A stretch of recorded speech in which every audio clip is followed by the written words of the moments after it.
Boa noite, igreja. Louvor maravilhoso. E nós estamos aqui agora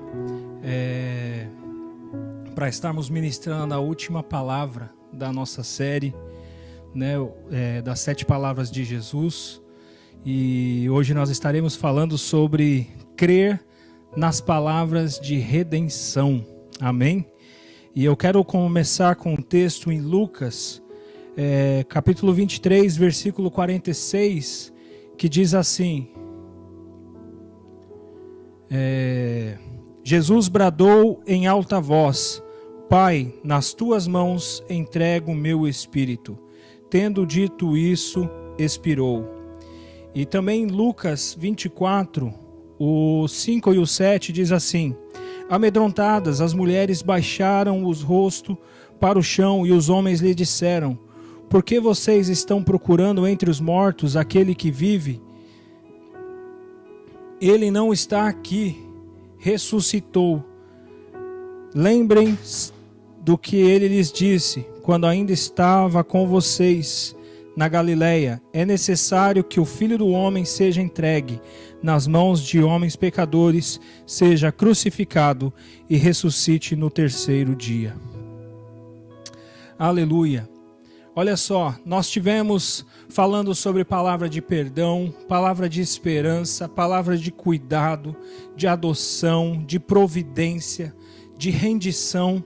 E hoje nós estamos falando da palavra de redenção. São as 7 últimas palavras de Jesus na cruz do Calvário. Enquanto ele estava crucificado, ele estava liberando ainda a palavra para mim e para você. Nós estamos agora podendo, no final de semana, onde nós passamos ontem pela sexta-feira, né, chamada Sexta-feira Santa, Sexta-feira da Crucificação. Hoje nós estamos aqui no sábado e amanhã, pela manhã, nós estaremos celebrando a Páscoa, né? Isso é dia de boas novas, é momento de alegria, é momento de nós estarmos vibrando, porque o nosso Senhor, que 3 dias antes estava morto, nós estaremos celebrando a sua ressurreição.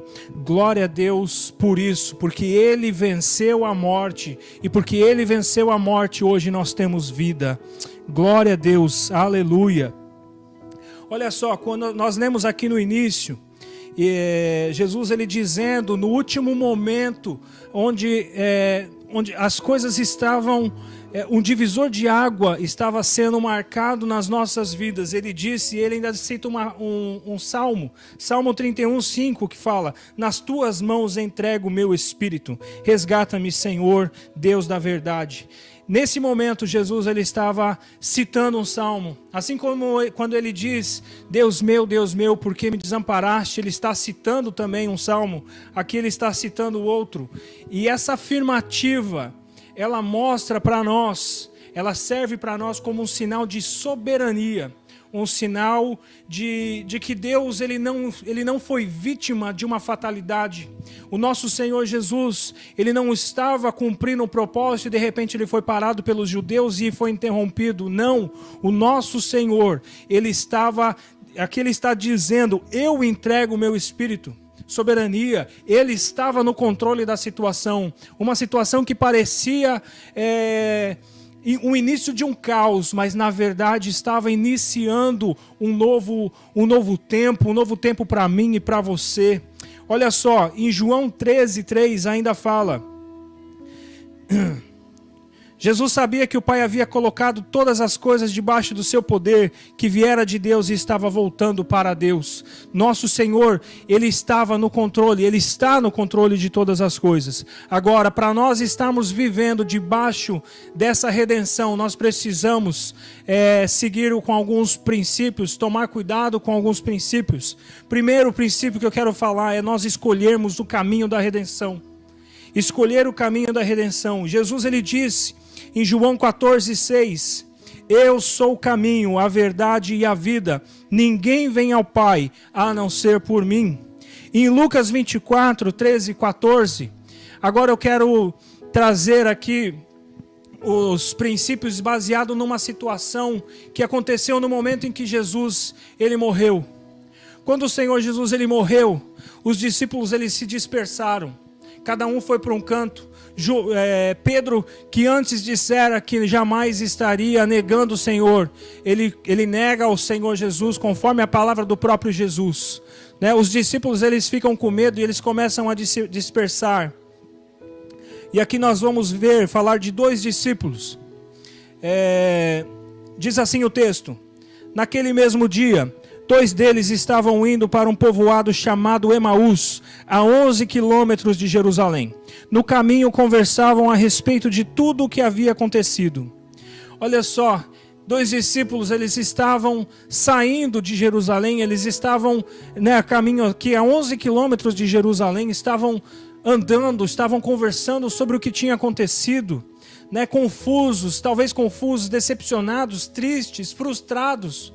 Afinal de contas, o seu mestre estava morto, ele estava pregando palavras de vida, dizendo, mostrando, fazendo sinais, maravilhas, milagres, e de repente ele se encontra morto, e eles estavam até abatidos, eu posso dizer, porque em Lucas 24:17 diz: ele lhes perguntou, o Senhor Jesus, sobre o que vocês estão discutindo enquanto caminham? Eles pararam com os rostos entristecidos. Nós podemos ver que essa conversa, a temperatura dessa conversa não era algo bom, não era um momento de alegria, mas era um momento de tristeza. Agora eu pergunto para você, que caminho você tem andado? A proposta do Senhor para mim e para você é que nós caminhemos o caminho da redenção, o caminho da ressurreição, sabe? O caminho na qual o Senhor designou para mim e para você. Jesus, ele disse: eu sou o caminho, a verdade e a vida. Ninguém vem ao Pai a não ser por mim. Que caminho você tem seguido? Da desistência, da tristeza, da ansiedade, do ódio, do medo, do rancor, do desânimo, desse medo das notícias? Que caminho nós temos trilhado? E nós precisamos entender, inclusive Stephen Furtick, que foi o autor do livro na qual nós separamos essa série de palavras, ele diz assim: o que realmente importa no céu é quem está lá. Nosso destino final não é um lugar, mas uma pessoa. Presta atenção, eu vou falar mais uma vez, vou citar mais uma vez. O que realmente importa no céu é quem está lá. Nosso destino final não é um lugar, mas uma pessoa. O nosso alvo precisa ser Cristo, Nosso alvo precisa ser o Senhor Jesus. Ele está aqui e ele já nos conectou com o Pai. Através do Senhor Jesus, nós temos acesso. Ele, o nosso sumo sacerdote, que rasgou o véu, que abriu o espaço para que nós hoje pudéssemos ser raça eleita, sacerdócio real, nação santa, povo adquirido. Aleluia! É isso que o Senhor ele fez naquele momento em que ele disse: está consumado. Naquele momento que ele diz: eu entrego o meu espírito. Está consumado. E aquele momento que ele expira, que as pessoas, os seus discípulos, as pessoas que estavam com ele, pensam, imaginam que é um momento de terror, que é um momento de dor, que é um momento difícil. Sabe, é nesse momento que a nossa sorte ela começa a ser mudada. Aleluia. Aleluia. 1 João 5,11 ainda fala: esse é o testemunho, Deus nos deu a vida eterna e essa vida está em seu Filho. Aleluia. Então nós precisamos, sair dos caminhos de rancor, dos caminhos de desânimo e começar a caminhar o caminho que o Senhor reservou para mim e para você.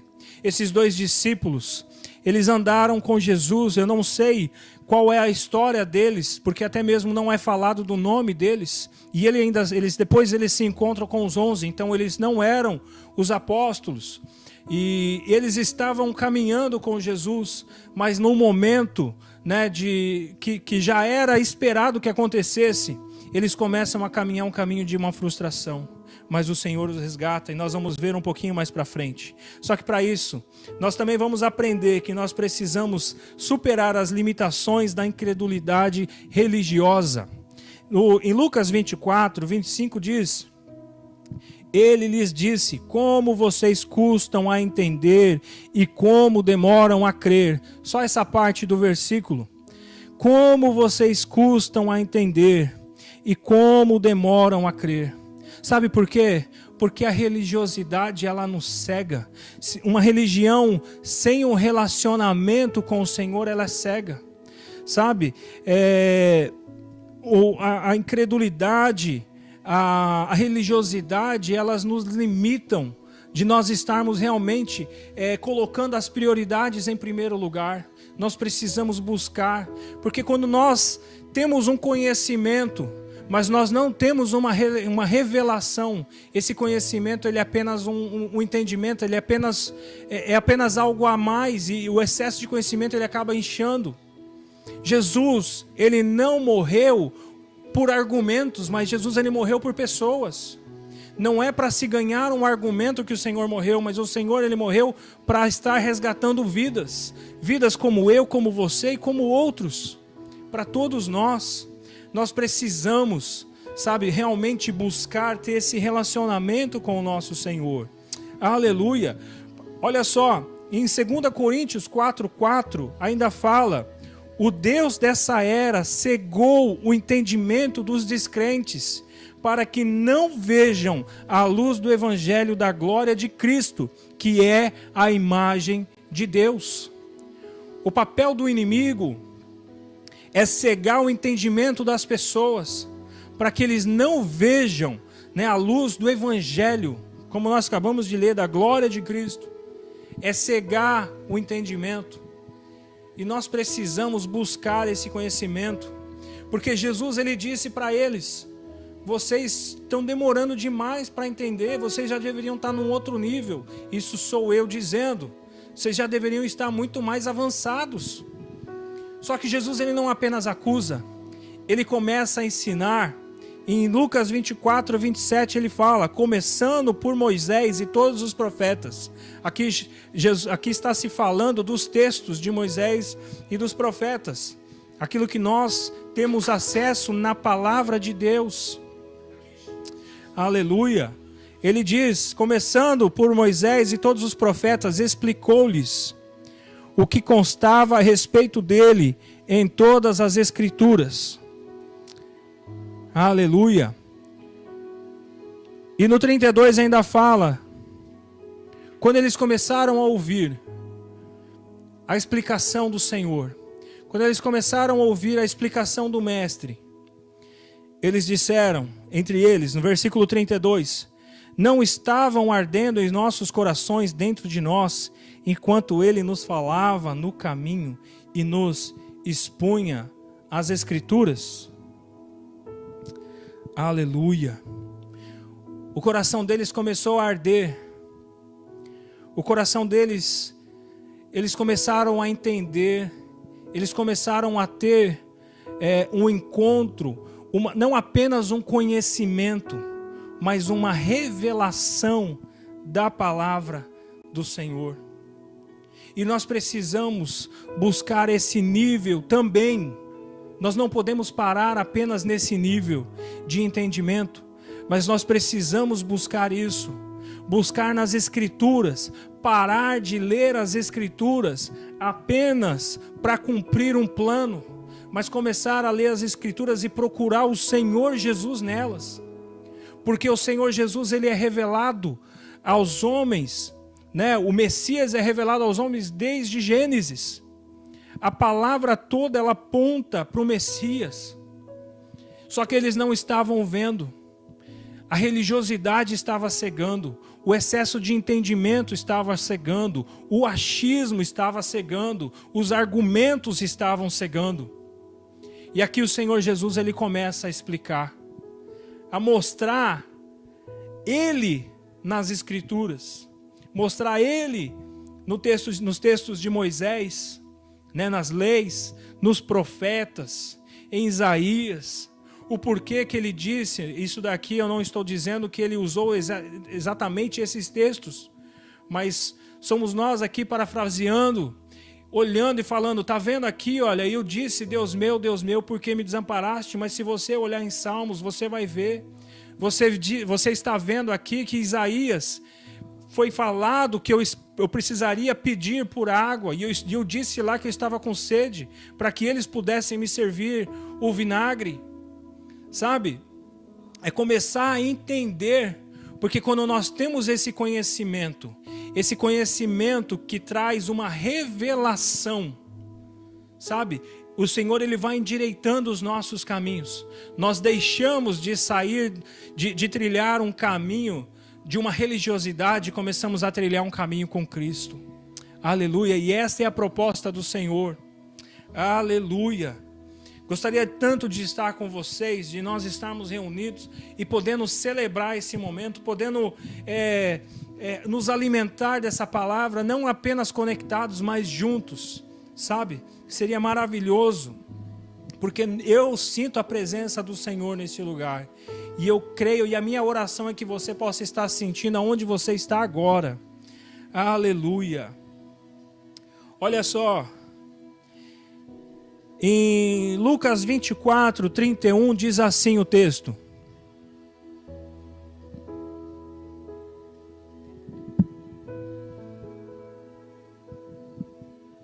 Diz assim: então os olhos deles foram abertos e o reconheceram, e ele desapareceu da vista deles.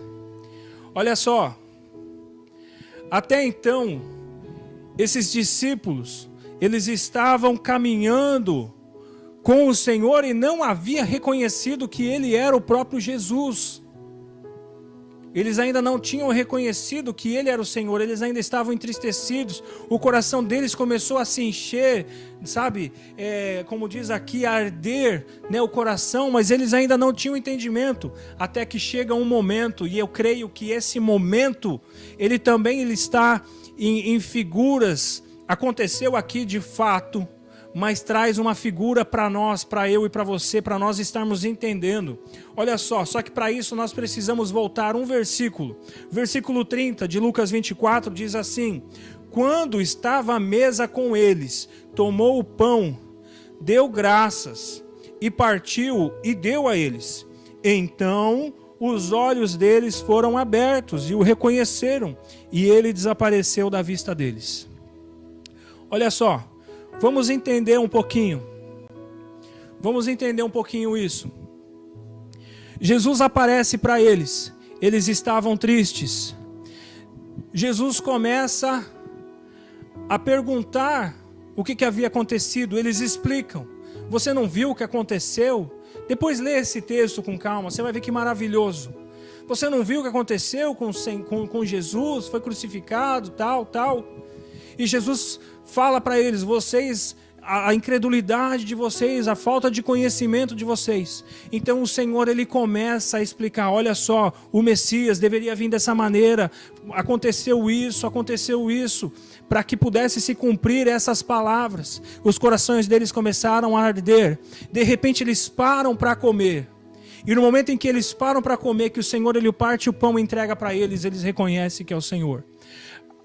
Nós entendemos que o momento de comida, o momento de refeição, o momento de sentar na mesa, é um momento sagrado, é um dos maiores momentos de comunhão que nós podemos ter de forma interpessoal. Na cultura judaica ainda, naquela época era mais sério ainda. Eu lembro quando Jacó e Labão, se eu não me engano, eles haviam discutido, e de repente eles fazem um acordo. O que eles fazem? Eles sentam, eles comem ali para poder selar aquele acordo.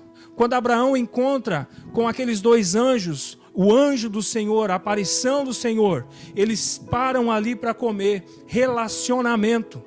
A partir do momento que esses dois discípulos, eles passam por um ritual de relacionamento, de comunhão, eles reconhecem que aquele homem que estava falando era o Senhor. Aleluia. O que mostra para mim e para você que não é apenas nós acharmos uma coisa do que aconteceu, o nosso ponto de vista do que aconteceu. Também não é nós olharmos na Escritura e vermos o ponto de vista da Escritura do que aconteceu. Isso te leva a um nível de um arder do coração, sabe? Um nível agradável. Mas o nível da revelação é quando nós temos esse relacionamento com o Senhor. É quando nós temos essa comunhão com o Senhor. É quando nós entendemos, por exemplo, amanhã a Páscoa não é um coelhinho. A Páscoa ela é mais do que isso. A Páscoa é a ressurreição do nosso Senhor Jesus. Mas não é apenas a ressurreição daquele Senhor. É a ressurreição do nosso Senhor. É um nível de relacionamento. Porque Ele está em nós, sabe? O Senhor, Ele disse que jamais nos deixaria. E Ele disse, é necessário que eu vá para que o Consolador, Ele venha. Agora, eu quero te apresentar mais um relacionamento. É o relacionamento de nós, o que fazermos com essa revelação. O que fazermos com essa revelação? Olha só, no versículo 33 e 34... diz assim, de Lucas 24, desculpa. Levantaram-se e voltaram imediatamente para Jerusalém. Ali encontraram os 11 e os que estavam com eles reunidos, que diziam, é verdade, o Senhor ressuscitou e apareceu a Simão.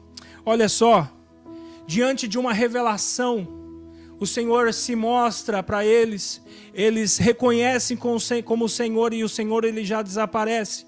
E eles falam, o que nós vamos fazer com o que aconteceu com as nossas vidas? O que nós podemos fazer?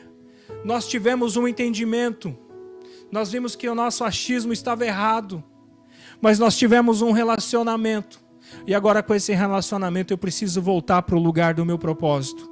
Com esse relacionamento eu preciso sair do caminho da frustração e voltar para o caminho da redenção, o caminho da redenção, o caminho da ressurreição. Eu preciso voltar para esse caminho.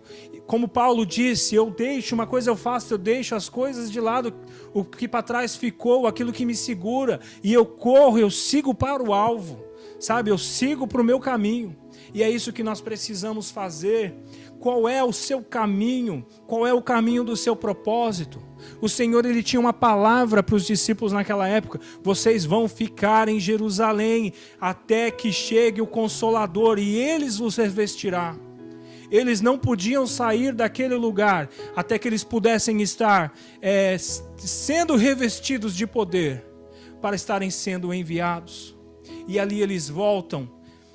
Aqueles discípulos que estavam dispersos, de repente eles voltam e eles ficam esperando a promessa do Senhor ser cumprida.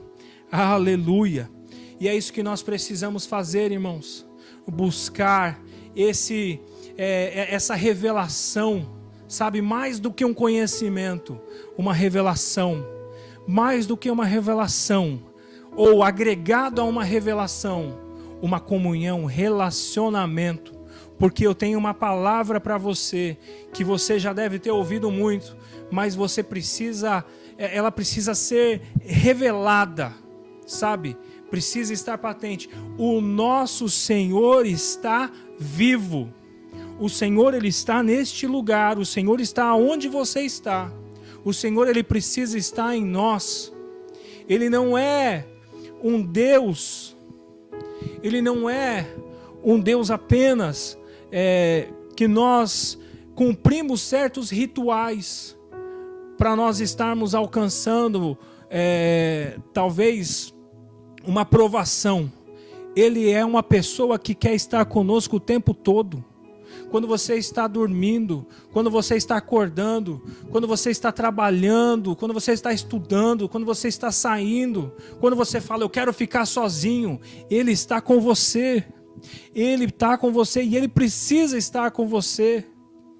Ou se Ele não está, Ele pode estar com você. Você só precisa abrir o seu coração, porque o Senhor Ele deu uma palavra.